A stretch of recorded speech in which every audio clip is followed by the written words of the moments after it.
आणि म्हणून MMRDA ही मुंबई MMRमध्ये काम करणारी मोठी संस्था आहे आणि या संस्थेच्या माध्यमातून मेट्रोची मोठी कामं सुरू आहेत। या वर्षीचं टार्गेट जे आहे ते मेट्रो आणि रस्ते याला आपण प्राधान्य दिलेलं आहे आणि मेट्रो आणि यावर्षी मेट्रो 20 किलोमीटर कार्यान्वित होईल अशा प्रकारचं आमचं टार्गेट आहे।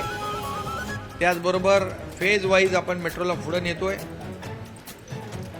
रस्ते आहेत त्याच्यामध्ये कोस्टल रोड मुंबई ते डायरेक्ट फाउंटन म्हणजे अहमदाबाद रस्त्याला जोडणारा रस्ता जो आहे तो डायरेक्ट वडाळा नाही आपला काय ते eastern freeway elevated direct fountain Mumbai Thane आणि मीरा भाईंदर ते फाउंटन हॉटेलच्या पुढचं जे आपण अहमदाबाद रस्त्याला जोडणार आहे हा सगळ्यात महत्त्वाचा म्हणजे बायपास आहे कोस्टल। त्यामुळे मुंबईतली ईस्टर्न फ्रीवे आणि ठाण्यातली वाहतूक कोंडी अगदी घोडबंदरची वाहतूक कोंडी दूर होईल।